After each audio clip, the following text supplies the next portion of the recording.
Devemos ponderar se realmente é vantajoso para o país, nessa fase do seu desenvolvimento, ilhar-se, isolar o governo, amarrá-lo entre as paredes de uma exposição de uma arquitetura em tamanho natural, que é o que se faz em Brasília. Brasília é hoje uma realidade importante. É um fato consumado. Que crime seria, nessa altura, a nação brasileira recuar desse grande empreendimento praticamente concluído? Essa inquietação de Vossa Excelência está sendo disparatada pelos fatos. Cidades novas estão surgindo em todo o Planalto Central. Estradas estão sendo abertas, pavimentadas, enfim, marcando na realidade a vitória definitiva dessa grande ideia, dessa iniciativa. Eu não sou índio nem nada, não tenho orelha furada, nem uso argola pendurada no nariz. Não uso tanga de pena, se minha pele é morena. O sol da praia onde nasci e me criei feliz. Não vou pra Brasília, nem eu nem minha família.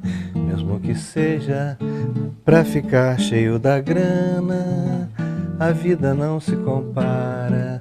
Mesmo difícil e tão cara, quero ser pobre sem deixar Copacabana.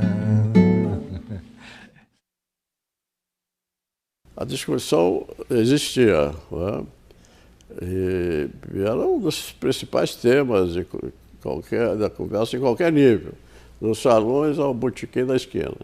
Então discutia, vai mudar, vai ser ruim para o Rio de Janeiro. O Rio de Janeiro é uma cidade de funcionários públicos, então aquela ideia de esvaziar a cidade e tal, né? Aquele perigo, aquele medo, aquele receio.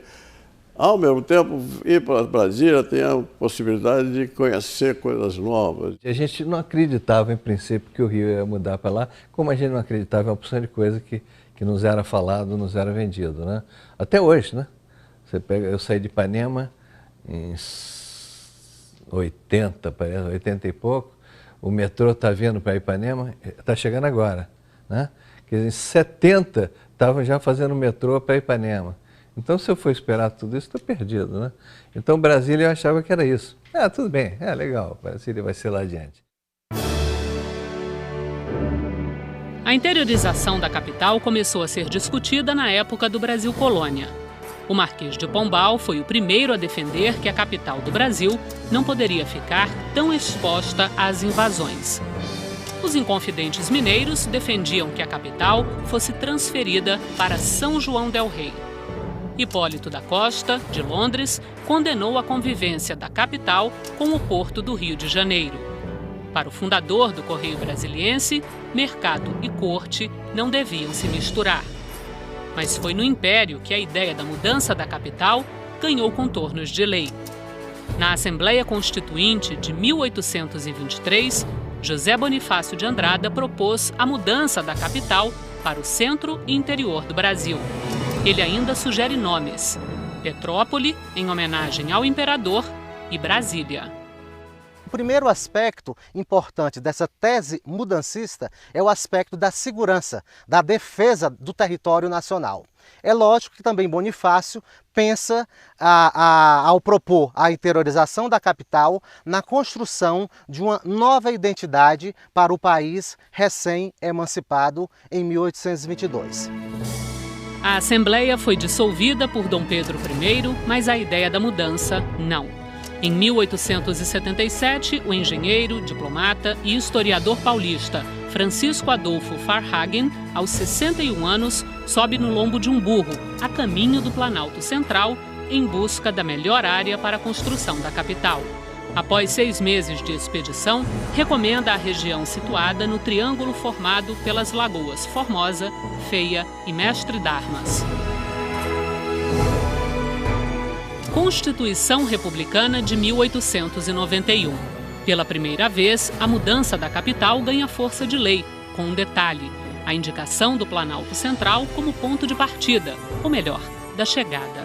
Foi criada uma expedição oficial para demarcar a área da futura capital. Resultado, o quadrilátero demarcado pela Missão Cruz incorpora o Triângulo de Varhagen.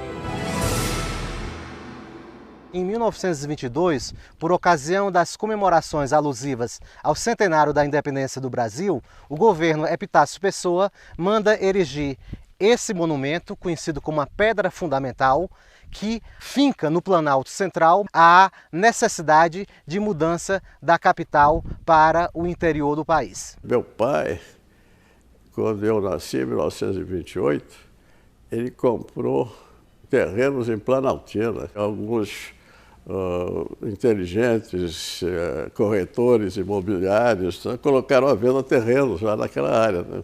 Compre um terreno no que vai ser a nova capital da República. Imagina isso há 80 anos atrás. Né?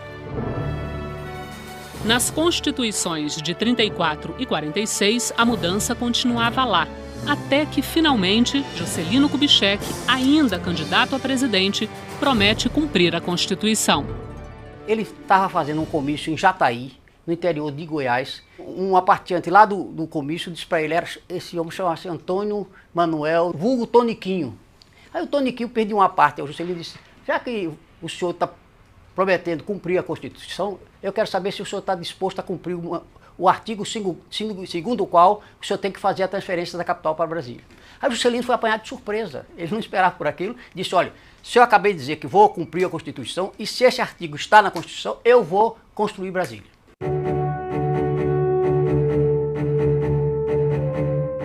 Promessa cumprida.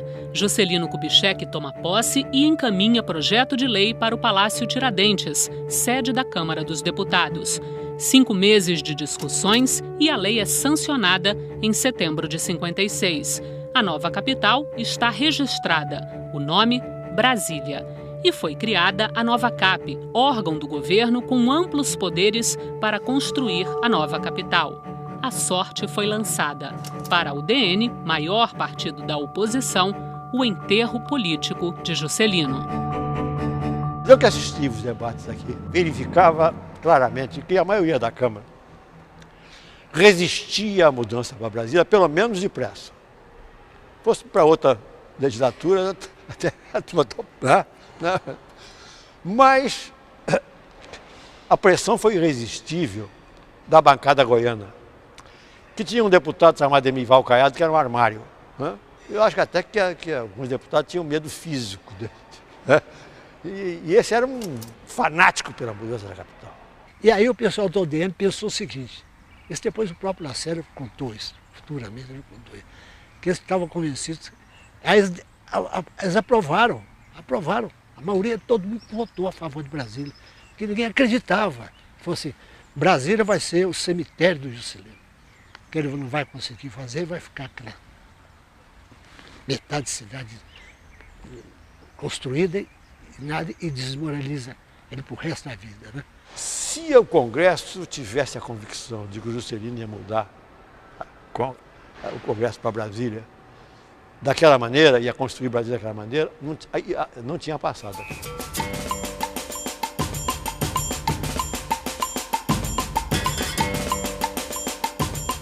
Eu participava do grupo que defendia a existência de Brasília, pelo menos para mudar alguma coisa do Brasil, fazendo esse movimento como se fosse os pioneiros indo para o centro-oeste, esparramar gente, coisa assim. Poderia acontecer coisa nova. E poderia dar bons filmes também, né? Você vê que a Bossa Nova veio, o cinema novo veio, né? O Brasil ganha a Copa, Maria Esther Bueno, primeira tenista, acho que primeira e única a ganhar a Copa do tênis, né? Campeã mundial, Bruno Hermani, campeão de caça submarina. E você pode achar mil coisas que aconteceram naquele momento. Por que aconteceram naquele momento? Porque Juscelino nos deu um impulso assim, vamos lá que o Brasil pode ser grande em qualquer setor, né? Cultural, até político, como ele lutou para mudar.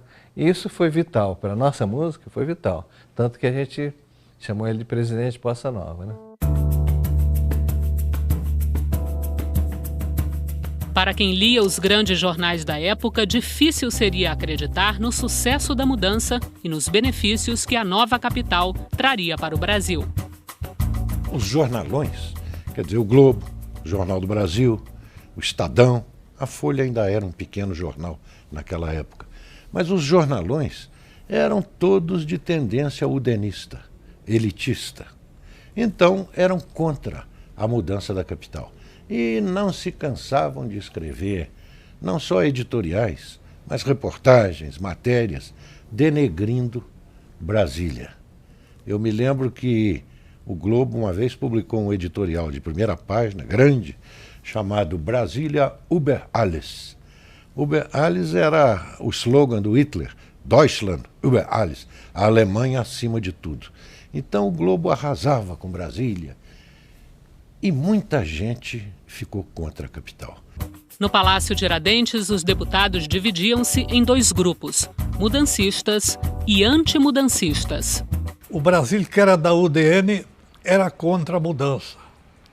O Brasil, que era do PSD, era a favor, salvo raras exceções, né? Tinha muitas pessoas que achavam que era uma loucura transferir isso. Um debate parlamentar intenso, inteligente, às vezes ofensivo por parte do Carlos Lacerda, que era um orador terrível. O Lacerda exagerava e ficava com raiva pelo seguinte: o Juscelino, para conseguir aprovar a emenda constitucional da mudança da capital, o projeto da mudança da capital, o Juscelino teve que se compor com a UDN e foi buscar um dos deputados mais corretos da UDN, deputado por São Paulo, Iris Meinberg, e ofereceu ao Iris a presidência da nova CAP.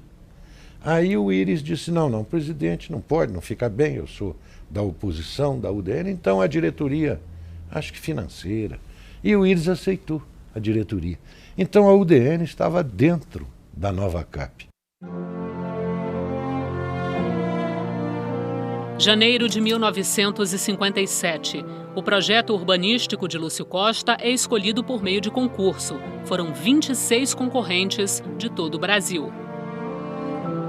Normalmente, o centro de uma capital, de uma cidade, o núcleo central, e a cidade se desenvolve em torno daquele núcleo principal.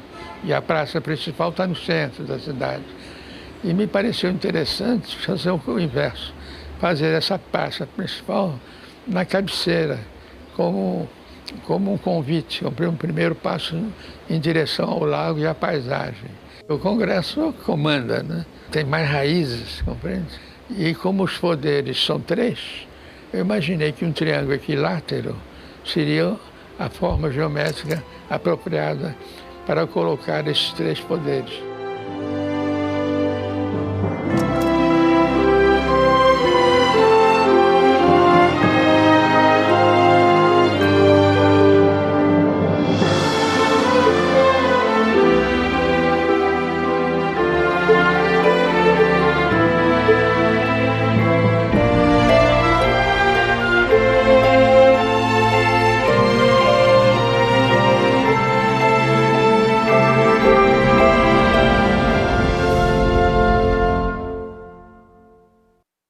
No Palácio do Catete, sede do governo, JK sanciona a lei de autoria do deputado Emival Caiado, que fixava a data para a transferência da nova capital, 21 de abril de 1960.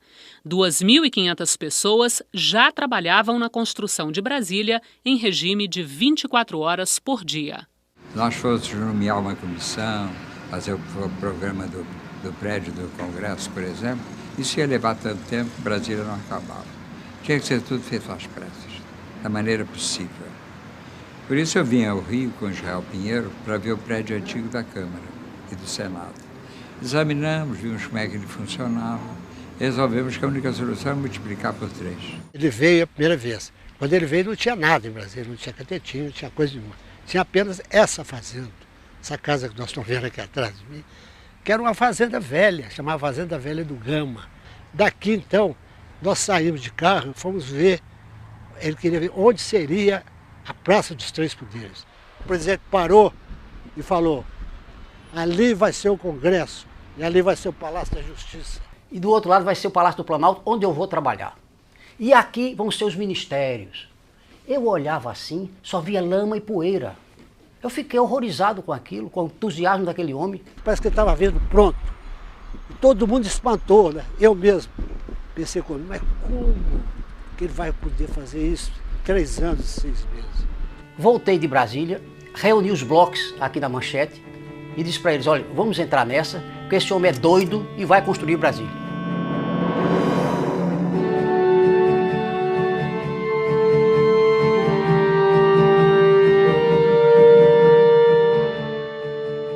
O próprio Marechal Lott, que estava na comitiva Lott, chegou a falar com ele, presidente, você vai me perdoar, eu dou todo o apoio, mas eu estou achando que vai ser difícil fazer essa cidade. Falo com ele pessoalmente, vou fazer, Marechal, vou fazer, se eu deixo a responsabilidade está de pé, vou fazer a cidade.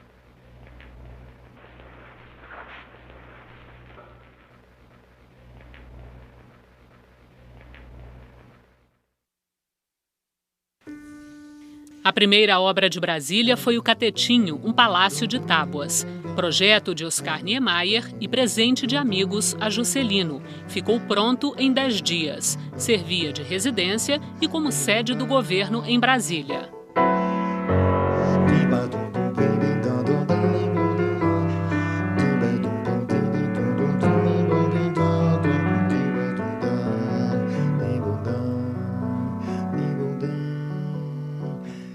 Tom Jobim e Vinícius de Moraes estavam aqui no Catetinho, a convite de Juscelino, para que eles compusessem a Sinfonia da Alvorada, que seria a grande ouverture da inauguração de Brasília, lá na Praça dos Três Poderes.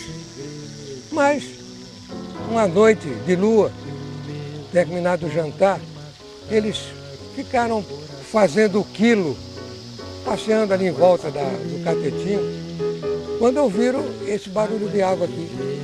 E perguntaram para o vigia, que barulho é esse? Esse barulho é uma água de bebê que tem ali, camará. A noite está de lua, vamos lá ver, camará.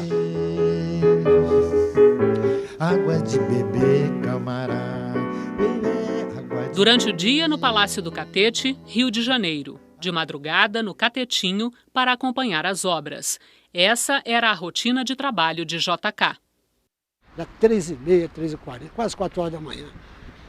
Todo mundo trabalhando, os trabalhadores de 8 horas mudando. Eles com aquelas capinhas de plástico, né? Chapeuzinho de plástico, debaixo de chuva.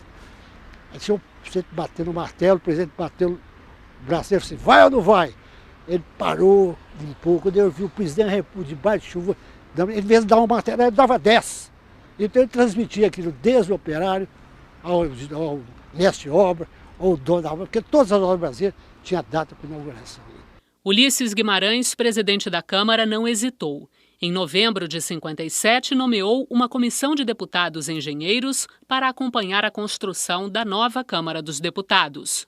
O presidente Ulisses Guimarães era um dos homens que tinha um grande entusiasmo pela ideia da transferência, pela interiorização da capital da República. Nas primeiras reuniões com o presidente da nova CAP, Israel Pinheiro, e o arquiteto Oscar Niemeyer, a comissão da Câmara pediu 3 modificações.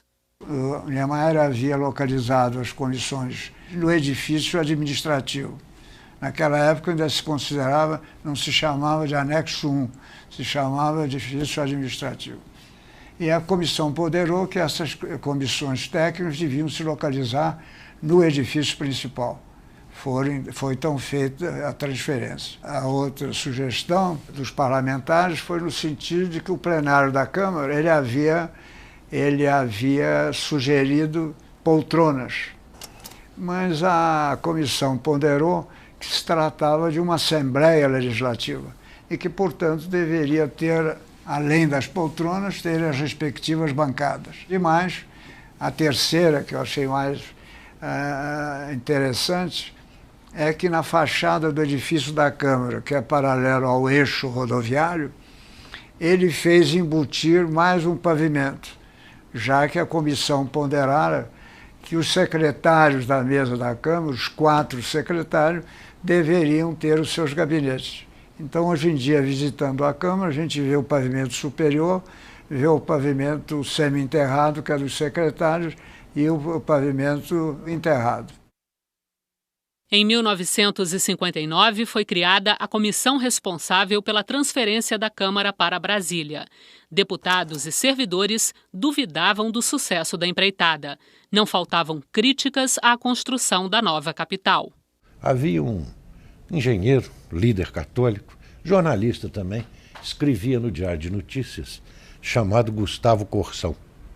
E o Corsão demolia Brasília. Que Brasília não podia jamais ter telefones pela natureza, não sei o quê, do sistema de montanhas que aqui existia. A terra de Brasília era tão porosa, tão seca, que ia absorver a água e não ia ter lago. Quando se instalou o telefone, eu peguei o telefone e liguei para o jornalista. Colega, estou lhe falando hoje pelo telefone. De onde?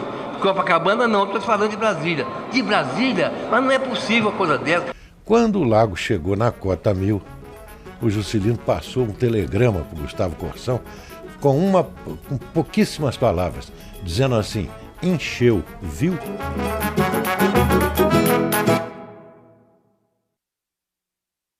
UDN e PSD também travavam verdadeiras batalhas políticas no Palácio Tiradentes.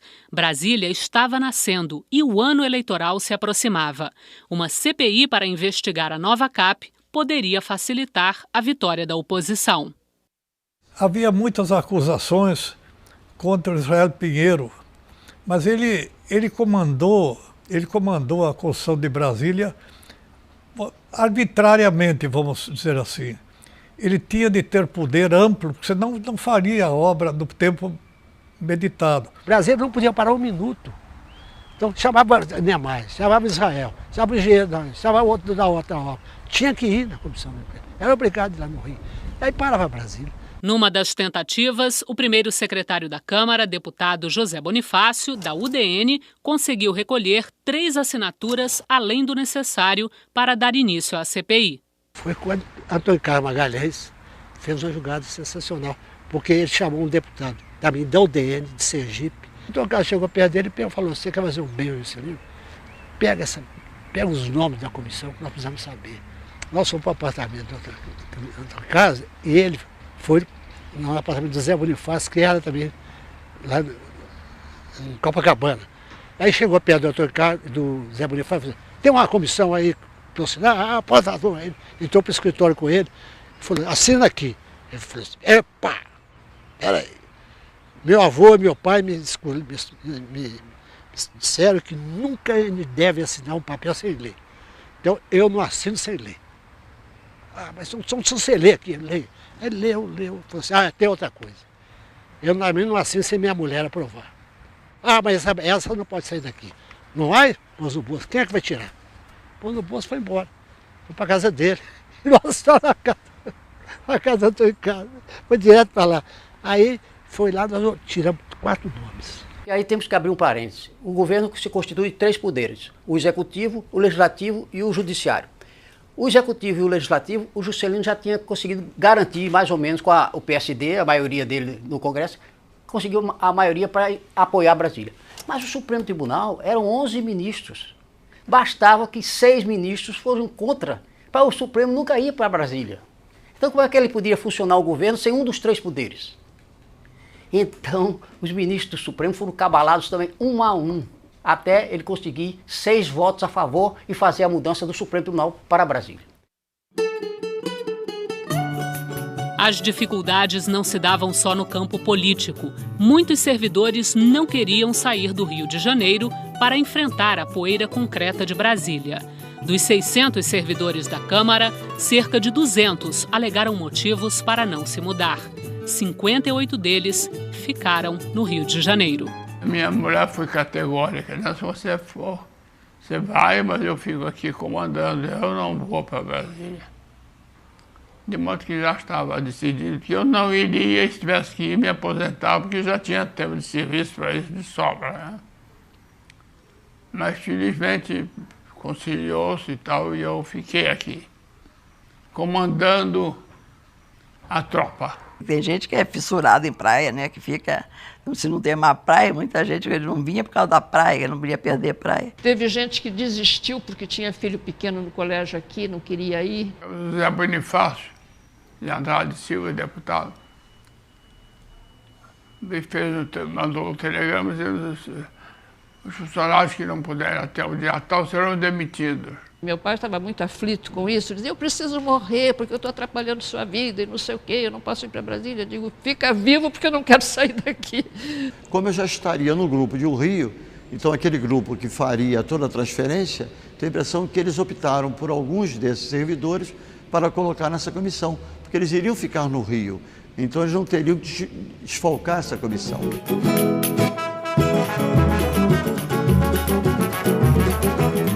Resistências de um lado, esperança de uma vida próspera do outro. Os pioneiros não param de chegar. Em 1959, Brasília já tem mais de 60 mil habitantes. Eu fui um desses que vim com o objetivo de cuidar da rede elétrica subterrânea, ou seja, Brasília é muito bonito porque não tem fios à mostra. Chega na cidade, está aquela confusão dos postes com os fios. Brasília, nessa época, já foi uma das primeiras locais do Brasil a ter toda a sua rede subterrânea. Eu cheguei no começo em Forragerica e em seguida apareceu um guincho americano desse que conduz material. Aí me botaram para trabalhar nesse guincho, que buscar material para os carpinteiros embaixo do prédio para distribuir para os 28 andares, para o prédio inteiro, né?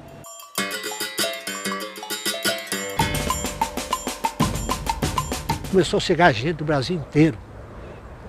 De Minas, de Goiás veio quase todo mundo. Quero passar desde Goiás. De Minas veio muita gente. E do Nordeste. Eram 3 pau de arara que saíram da minha cidade. Nós viemos, passamos 12 dias de viagem. Com 6 dias acabou a comida e ficou mais 6. A gente se refazendo no caminho com aquele que tinha um pouco. Passando até fome nessa cidade. Dormia debaixo do pau de arara. E chegando aqui em Brasília, nós fomos recebidos no acampamento da Construtora Nacional. E logo em seguida, já fomos sendo contratados. Quase as 3 carradas juntas, só no Congresso. Eu vim de Ouro Preto para Brasília em 1958. E já nesse tempo, aqui mesmo no Catetinho, já estava pousando avião. O problema aqui no começo é que você não podia acreditar que com 3 anos e meio você pudesse terminar isso aqui. A chegada da gente aqui em Brasília foi assim, um pouco impressionante para quem não... Porque era tudo, quase tudo mato, né? Terraplanagem e deixar a gente mesmo um pouco curioso. E obras, muitas obras. 7 da manhã era hora dos operários já estarem no local começando o seu trabalho. E a gente acabava sempre meia-noite, 1h, 1h30, todos os dias era assim. A gente trabalhava feito um maluco e debaixo do chicote do Israel, que exigia de todos o máximo, apesar do seu coração imenso, nunca vi um homem com um coração tão grande. Ele sempre estava disposto a ajudar, mas era com mão de ferro. Um mês tem 240 horas, eu cheguei a fazer quase 500 horas no mês. para você ver como trabalhamos muito aqui.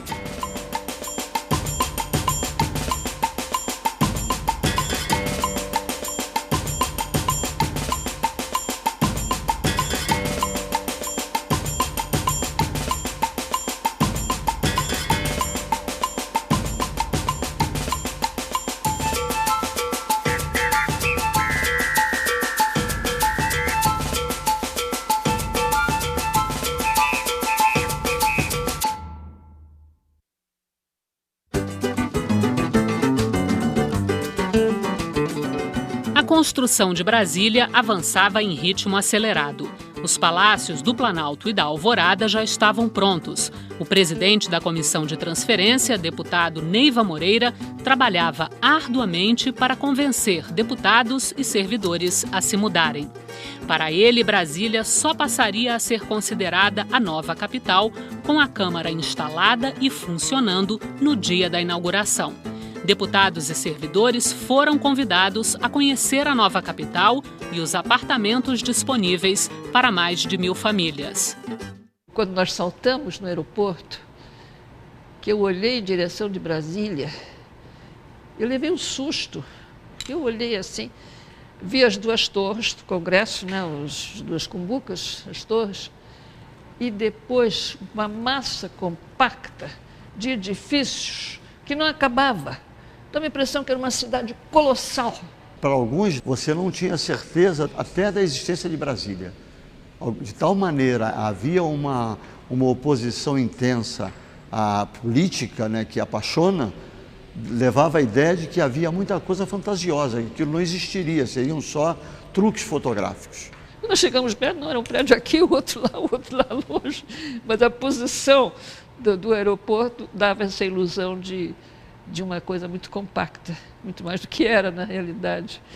Essa visão eu nunca esqueci. Eu digo, Brasília é uma ilusão, foi a coisa que me ficou. Brasília é uma ilusão.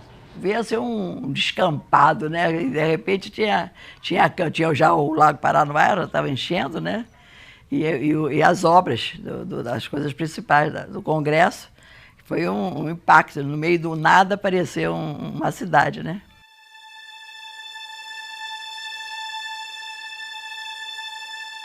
Madrugada do dia 6 de abril de 1960, dia de mudança.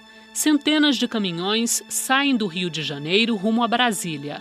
Na bagagem, móveis e objetos pessoais de servidores e deputados e o mobiliário da Câmara. Os novos moradores começam a se despedir do Rio de Janeiro. A única certeza era o ponto de chegada. A viagem, ela no final acabou sendo uma viagem para um desconhecido, mas as pessoas não estavam apreensivas, não demonstravam, alguns iam com a família, algumas famílias estavam indo com poucos pertences, as pessoas sentiam em perder a sua vida, os seus amigos, seus companheiros, seus colegas, que não eram da Câmara, a vida passava a ser a Câmara. Como é que ia formar um mundo novo? Pega o depoimento dos primeiros, né, que mudaram para Brasília. O depoimento do Murilo Belo Filho, que o Bloco mandou ele para lá, antes da capital, ele foi para lá com a mulher grávida. Na hora da mulher ter o filho, ele botou a mulher dentro de um carro e ficou correndo do Brasília sem saber para onde ia. Quem tinha sua boa clínica no Rio e São Paulo, que era um médico famoso, de nomeada, não ia para Brasília. Brasília era uma aventura. Podia dar muito certo, mas podia dar muito errado. Não tinha placas, era horrível, a gente descobriu algum lugar para ir. A gente chegava em Brasília, levantava o redemoinho vermelho de pó, não havia nem o disco da vitrola se ficava imune à poeira. Uma vez eu fui passear no Rio de Janeiro e lá chegando numa feira, eu vi no frasco poeira de Brasília. Na mudança eu era vice-presidente, houve sessão que apagava a luz, nós tivemos que acender vela para continuar a sessão. Havia os entusiastas, havia os otimistas, havia os descontentes, os descrentes, haviam aqueles que estavam extremamente irritados. Mas com o grupo que chegou, havia uma questão, havia uma qualidade que é de se destacar. É a solidariedade de todos que vieram. Exatamente pelas dificuldades vividas, tal, Havia, assim, uma força de solidariedade entre todos. Um dos últimos projetos aprovado no Palácio Tiradentes transformava a cidade do Rio de Janeiro no estado da Guanabara, com autonomia política e financeira. Era o que faltava para consolidar a mudança da capital. O Rio, realmente, com a inauguração de Brasília, perdeu muito da sua importância. Porque o Rio, além de ser uma grande capital do país, era a capital política. Aqui era o Congresso, era o Senado, era a Câmara, era o Supremo Tribunal. De uma hora para outra, isso tudo se mudou para Brasília. O Rio de Janeiro tinha hospitais federais, o Rio de Janeiro tinha escolas federais, os outros estados não tinham o mesmo tratamento. O Estado passou a viver sozinho, né? Porque antes era um apoio no Distrito Federal, era apoiado no governo federal. O Lacerda lutou muito, foi o primeiro governador. Ele melhorou muita coisa. Se tivesse sido outro, talvez tivesse sido pior, porque ele teve muita iniciativa. A fonte das notícias estava no Rio de Janeiro. E nós também ficamos, puxa, mas vai mudar, levar a capital lá para o sertão, lá para o meio do cerrado, como é que vai ser? Nós aqui vamos perder a importância? Nossa vida, nosso grupinho não mudou praticamente nada. A gente ouvia falar que os profissionais dos bares, dos cassinos, né, que antes tinha o cassino da Urca, que esses sofreram muito. Nasceu uma nova capital que fez bem ao Brasil. Quem tem que perguntar é isso. Não é se fez mal ao Rio ou não, se fez bem ao Brasil ou não. Não é? Só para você ter ideia, antes de Brasília, o centro-oeste e o norte tinha meio habitante por quilômetro quadrado.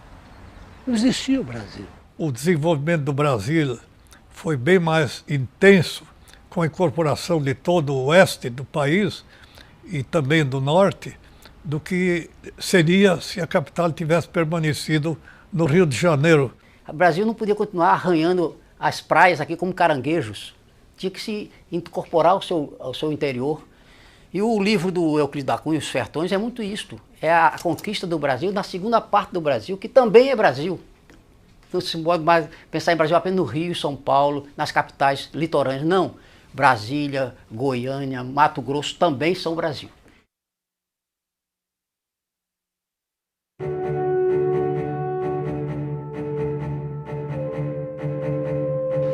Olha que quando eu vejo isso aqui hoje, eu fico pensando, primeira vez eu como deputado, entrei naquela, eu via fazendo aquela vez, será que eu vou conseguir fazer um discurso naquela cúpula ali? No dia que eu subi a tribuna a primeira vez, eu tive uma emoção muito grande. É com emoção que declaro instalados os trabalhos do Congresso Nacional em Brasília, a nova capital da República.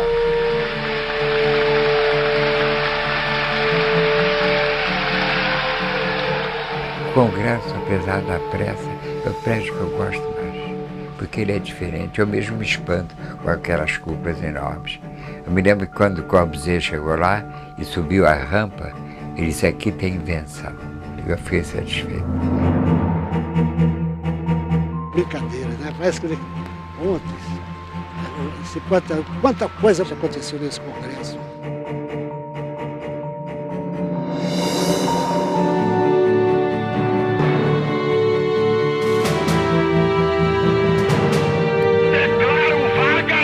Presidência da República.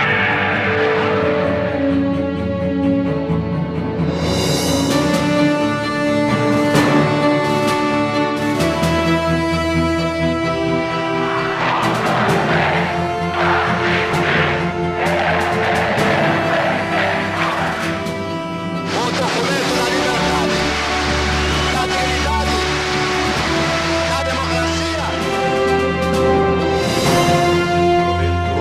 Manter, defender e cumprir a Constituição, observar as leis e promover o bem geral do povo brasileiro.